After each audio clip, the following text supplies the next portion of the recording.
Pero on the good side guys, nakikita natin ito yung mga blessings, mga magagandang pagbabago. So i-mind nyo na to sa comment section mga kapiksi. At saka ito yung mga new opportunities guys, no, na sinasabi sa inyo. Okay, so ito na yung mga new opportunities mga kapiksi. Yung sinasabi natin ito, opportunities. Ayan. 'Di ba yung simula pa lang? So third quarter magiging very evident sa iyo itong mga new opportunities na to. So third quarter mga kapiksi, makaka-experience na kayo ng mga magandang pagbabago. Dito na magsisimula yung mga magagandang pagbabago sa buhay nyo, new beginnings mga kapiksi. Tapos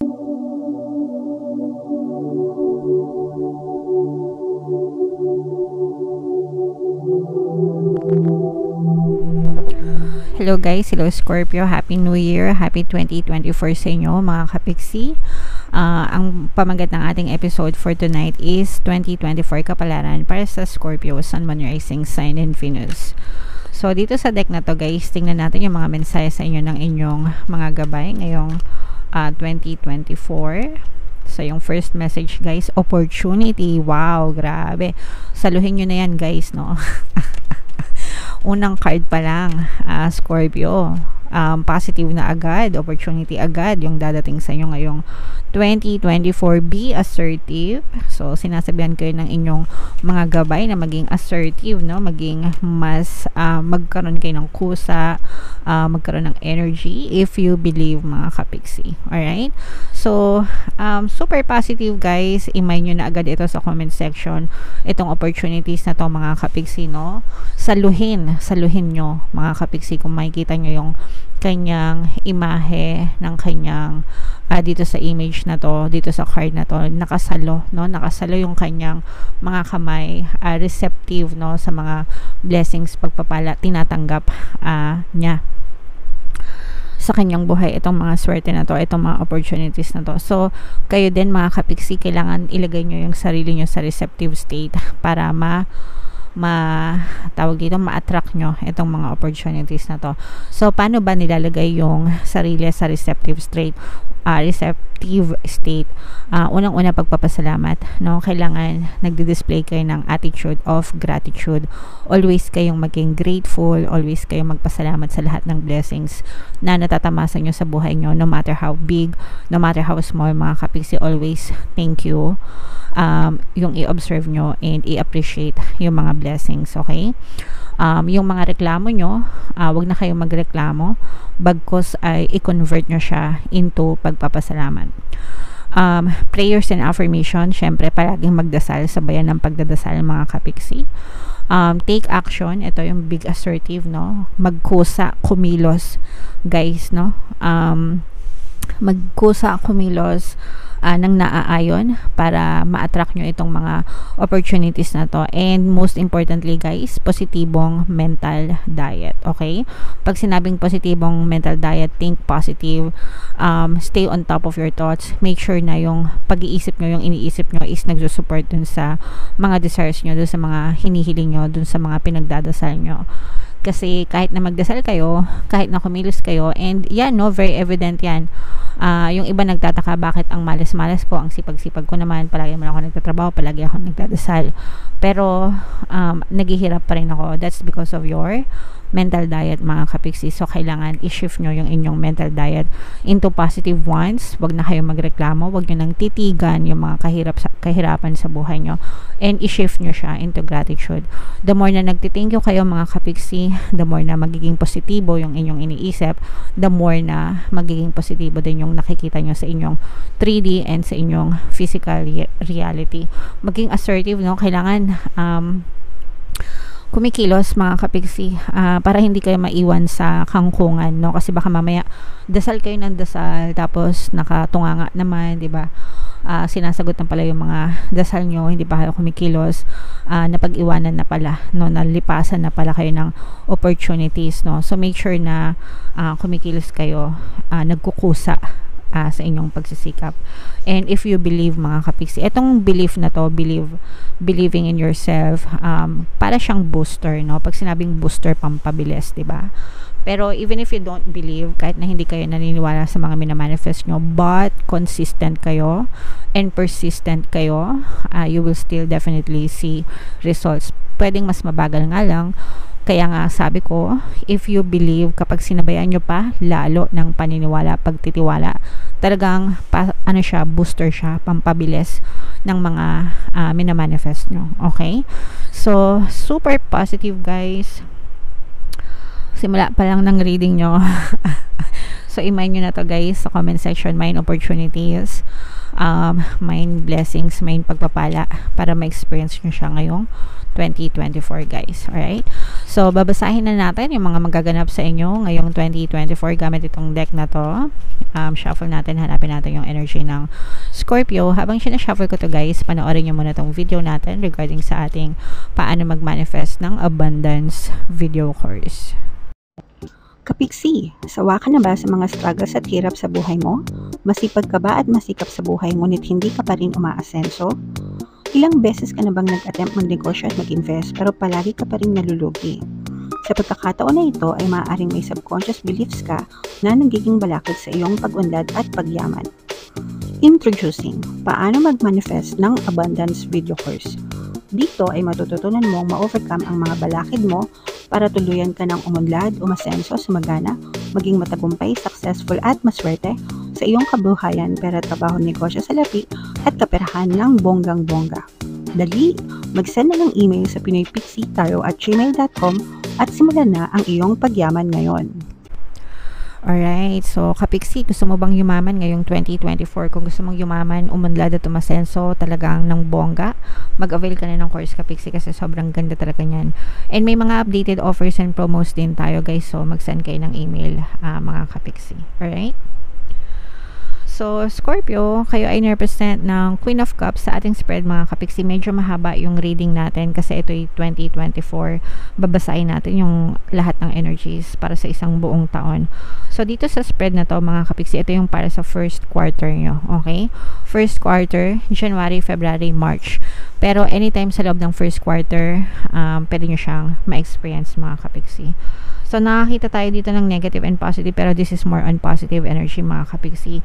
Yung negative na nakikita natin, for some of you, you may be experiencing, maaari kayo maka-experience ng mga toxicities mga kapiksi.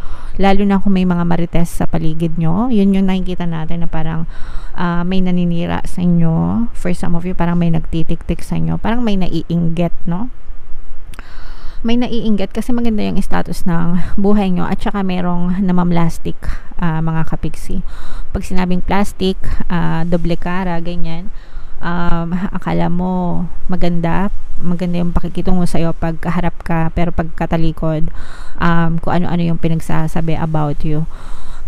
Syempre hindi nyo naman sila makakontrol guys, and you cannot please everybody, so let them be. Basta kayo mag-focus kayo sa sarili nyo, and kapag wala naman kayong ginagawa na hindi maganda, diba, kumbaga hindi naman kayo guilty sa mga sinasabi nila, iyaan nyo sila. Okay? Pero kailangan mo syempre protektahan yung sarili mo. So, kahit na rude sila or kahit na pangit yung pinakikita nila sa'yo or pangit yung naririnig mo na sinasabi nila, wag mong patulan. Instead, maging mabuti ka, pakitaan mo ng mabuti, diba? Mag-smile ka or just wish them good luck, ganyan. Wag mo silang gantihan, wag mo silang, hindi yung porket minarites ka, mamarites mo na rin sila. May mga ganun na gumaganda. Yaan mo sila kasi may babalik din naman sa kanilang karma dun sa mga ginagawa nila. So, hayaan nyo na yung karma, yung maningil sa kanila. Pero kayo, pag ginawa nyo rin kasi yun, may babalik din na karma sa inyo, diba? So, syempre, good intentions palagi. Para palaging good karma lang yung babalik sa inyo, mga kapiksi. Pero, kung merong mga nagmamarites sa inyo, kung merong may mga ayaw sa inyo, meron din naman may mga gusto sa inyo, mga kapiksi. So, dito nakikita natin na maganda naman yung relationship nyo, nag-i-strengthen pa yung relationship nyo dun sa mga tamang tao naman, no, sa mga totoong kaibigan nyo, family nyo. Meron kayong mga travel na maaaring maganap, mga kapiksi, or parang nasa planning pa lang ito.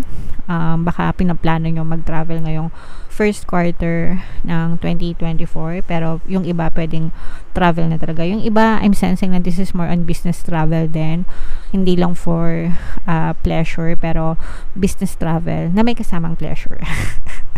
Sometimes gano'n, no? Syempre, nandun ka na enjoyin mo na, diba? Yung iba sa inyo, guys, maganda yung status ng kaperahan nyo first quarter ng 2024. Wala kayong masyadong problema, at saka you are very compassionate. Yung iba sa inyo very chilled, very relaxed, parang hindi nyo masyadong iniintindi yung buhay nyo. Kumbaga parang come what may, yan, parang ganun yung motto nyo, kung ano yung mangyari. So yeah, very relaxed na energy, mga kapiksi.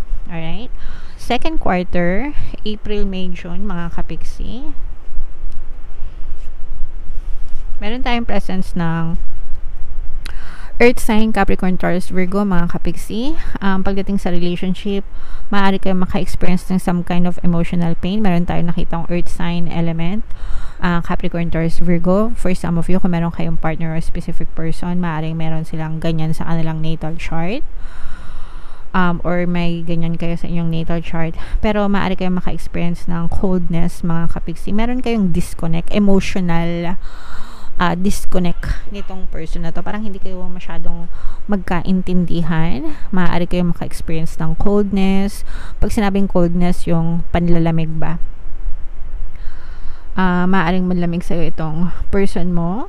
Pero ito'y blessing naman sa'yo, kasi parang yung ginagawa niyang pag-i-ignore sa'yo, yung hindi niya pagpansin sa'yo, parang dun ka naman natatauhan na parang bakit niya ako ginaganito, parang gano'n. Tapos parang ibuboost mo naman yung attention mo sa sarili mo, okay? So parang ifo-focus mo naman. Sometimes kasi gano'n no, kapag we are in a relationship, palagi na lang tayo nakafocus sa SP natin, puro siya na lang, puro person na lang, puro SP na lang, mahal na mahal ko siya, nakalimutan nyo na yung sarili nyo, natitake for granted nyo na. So parang blessing din ito sa inyo, kasi ini-ignore kayo ng person nyo, pero the more nare-realize nyo na mahal ko pala yung sarili ko, importante pala ako. So parang mas ifo-focus mo yung attention mo sa sarili nyo, mga kapiksi. Alright? Yun yung kagandahan nito. And parang you're making peace with yourself. Parang yung iba sa inyo, if ever na magkaroon kayo ng panlalamig ng iyong person, nakikita naman natin na maaari magkakaayos din kayo nitong person na to, kasi magkakaunawaan kayo, magkakaroon ng peace and kapayapaan. Pero pag nagkabati kayo, parang mas mahal mo na yung sarili mo kesa sa mas mahal mo yung person mo. So parang ganun yung magiging effect niyan sa relationship nyo. Alright? For some of you, there are new beginnings, mga kapiksi, na maaari kayong ma-experience new ideas, mga brand new ideas na pwede nyong e-explore. For some of you, maaari may mga kontrata, documents, approvals, ganyan. Kung may mga nilalakad kayo, or if meron kayong mga ina-applyan na trabaho, this may be a sign for new contracts, no management, narinig ko. So maaaring magkaroon din ng bagong management sa trabaho nyo. So start of new beginning, start na, new beginning pa. Parang panibagong simula, panibagong yugto sa buhay nyo, mga kapiksi. Alright? So yan yung mga nakikita nating energy nyo. If ever naman na nakaresonate kayo, lalo doon sa mga relationship, guys, pwede nyo naman pakinggan yung mga relationship subliminals natin dito sa ating YouTube channel. Pampabate, ganyan, pampamahal, para magkabati kayo. So libre yan lahat dito sa YouTube, mga kapiksi. Wow! So, ito na yung third quarter, mga kapiksi, no? Third quarter is June, July, August. Dito na pumapasok yung mga blessings, new changes, new beginnings, no? New opportunities. Sa negative, nakikita natin na medyo stress kayo, guys. Probably dahil dun sa problema nyo sa relationship. Nakikita natin yung medyo na-stress kayo, and for some of you, parang naninimbang kayo. Hindi ko alam kung ano yung tinitimbang nyo, pero parang maninimbang kayo. I'm sensing na parang iniisip nyo kung anong gagawin nyo sa relationship nyo, kaya medyo stress kayo. Pero bukod doon, mga kapiksi, nakikita natin na, at saka yung iba, parang nagkakaroon na kayo ng, sorry, tutuloy ko lang parang nagkakaroon na kayo ng trust issue with your partner or specific person dahil dun sa panlalamig nila sa inyo. Parang sabi ko nga, di ba, parang magkakaroon sila ng cold treatment. Yung cold treatment na yun, mga kapiksi, parang magkakaroon kayo ng trust issue. And even if magkabati kayo ng person mo, parang nandun na yung medyo nawalan ka na ng tiwala sa kanya, nagkakaroon na ng mga duda, mga kapiksi, and maaari siyang magbigay ng konting stress sa'yo. So, kayo na yung bahala dyan. Malalaki na kayo. Pagdating sa relationship, dapat alam nyo na kung ano yung tama at mali, mga kapiksi, okay? Pero on the good side, guys, nakikita natin ito yung mga blessings, mga magagandang pagbabago. So, i-mind nyo na to sa comment section, mga kapiksi. At saka ito yung mga new opportunities, guys, no, na sinasabi sa inyo. Okay? So, ito na yung mga new opportunities, mga kapiksi. Yung sinasabi natin ito, opportunities. Ayan.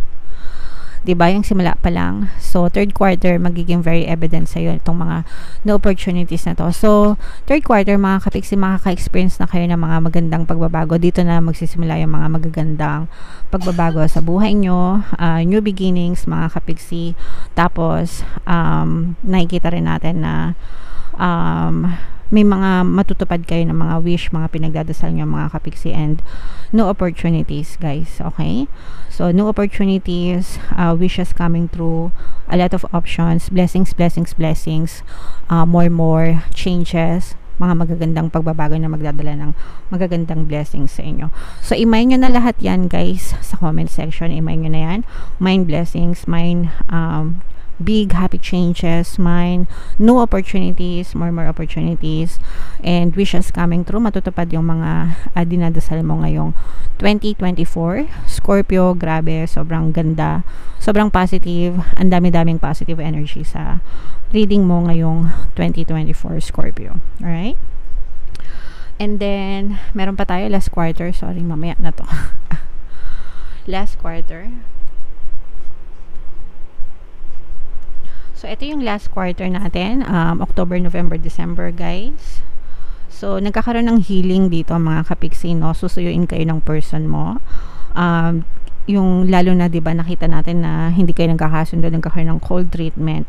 So, susuyuin kayo, ayan, no? Susuyuin kayo ng person nyo, mga kapiksi, dahil umiiyak kayo.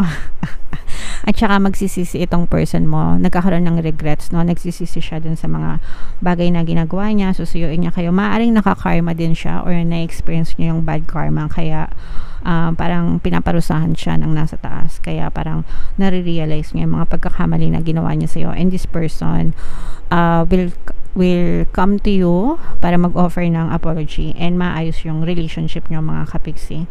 Magiging happy ever after, yeah.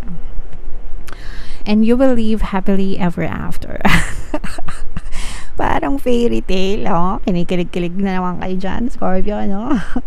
So, comment down below, mga kapiksi, no? I-mind nyo na yan. Mind harmonious relationship, mind apology, o mind reconciliation, yan. Para kung gusto nyo talaga magkaroon ng happy na love life, mind happy love life, yan.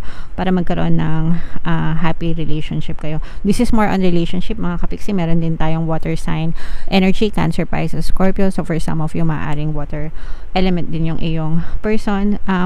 Susuyuin ka ng person mo, tapos parang this time around, guys, aalagaan ka niya. And babawi siya dun sa mga nagawa niya sa'yong hindi maganda. And kung na-take for granted ka niya before, kasi diba nakita natin yung panlalamig niya sa inyo, this time around parang mas magiging sweet siya sa'yo, mas magiging maalaga siya sa'yo, and ibabalik niya sa'yo lahat ng mga magagandang bagay na ginawa mo para sa kanya, para susuklian ka niya. And mas lalo pa mag-i-strengthen yung relationship niyo, mga kapiksi, no? Talagang nakikita natin na magiging masaya kayo, no, sa inyong relationship. Mag-i-strengthen lalo yung relationship niyo, mga kapiksi. And mas mamahalin niyo pa yung isa't isa. Alright? So, happy ever after nga, sabi ko, diba? So, yeah. Comment down below, no? Kailangan magkaroon ng acceptance and forgiveness, guys, para talagang maging harmonious yung relationship nyo ng iyong partner o specific person. Alright? So guys, Scorpio, sobrang ganda ng inyong energy ngayong 2024. Bubunod pa tayo dito. Hindi pa tayo tapos. So, yung mga pinapamain ko sa inyo guys, i-main nyo na sa comment section para talagang ma-experience nyo siya ngayong 2024. And para naman sa inyo guys, may mga para maging maswerte kayo talaga sa buhay, sa lahat ng aspeto ng buhay nyo, pati sa relationship. Pakinggan nyo lahat yung mga subliminals natin guys, mga pampaswerte sa kabuhayan, pera, trabaho, negosyo, salapi, sa relationship, ganyan, para talagang makatulong gumaan yung buhay nyo ngayong 2024. By the way, mga kapiksi, pwede nyo panoorin ito ng paulit-ulit, no? Panoorin nyo ngayon bago matapos yung 2023, pagpasok ng 2024, and every month sa 2024, ibangga nyo siya sa inyong mga monthly readings para ma-refresh yung energy nyo. Okay? Alright. So, tignan natin yung mga additional na mensahe sa inyo, mga paparating sa inyo ngayon 2024 gamit itong deck na to. Habang sinashuffle ko to guys, naka-flash sa screen nyo yung ating email coaching. Manifest your desires using the law of attraction. If meron kayo mga specific na gusto nyo i-manifest, pwedeng love and relationship, pwedeng money or career, mga kapiksi, pwede kayo magpabook ng email coaching session with me. Mag-send lang kayo guys ng email sa pinoypixitaro@gmail.com. So, ito yung mga lumabas. And ito rin yung lumabas kanina, mga kapiksi. Sabi ko, magkakaayos din kayo ng person mo, diba? Yes, may mga panahon na magkakaaway kayo. Parang nanlalamig, ganyan nakita natin sa reading nyo. Pero at the end of the year, bago matapos yung 2024, magkakabati kayo, magkaka-reconcile kayo ng person mo. And magiging maganda, harmonious din yung relationship nyo with them. Okay? So, i-mind nyo na to, guys. Mind harmonious relationship, diba? So, alam ko naman gustong-gusto niya yan. So, i-mind nyo na yan sa comment section para talagang maging okay yung inyong partner, maging okay yung relationship nyo. And yung mga, marites guys, no? Yung sinasabi ko sa inyo, mga marites sa paligid nyo. So, wag nyo silang pagbuhusan ng atensyon. Kapag fino-focus nyo yung attention nyo sa kanila, talagang mag-e-exist sila. Pero if hindi nyo sila pinapansin, hindi sila nagkakaroon ng energy sa inyong 3D, hindi rin sila mag-e-exist. Kumbaga parang unti-unti rin silang mawawala sa buhay niya, mga kapiksi. So, dead ma lang sa mga marites guys. Alright? Okay, so yeah, grabe Scorpio, thank you so much for tuning in. Sana naka-resonate kayo, and yung mga pinapamain ko sa inyo guys, i-mind nyo na lahat. Thank you so much sa pagsama nyo sa akin ngayon 2023. Sana sa 2024 magkakasama pa rin tayo. Ito yung ating 2024 pick a card version kung hindi nyo pa napapanood. If in case na hindi kayo naka-resonate dito, try nyong panoorin to. And ito naman yung ating success stories ng paano mag-manifest ng abundance video course. Thank you for liking, sharing, and subscribing, mga kapiksi, and see you again next time. I love you all guys. Have a nice day. Bye-bye.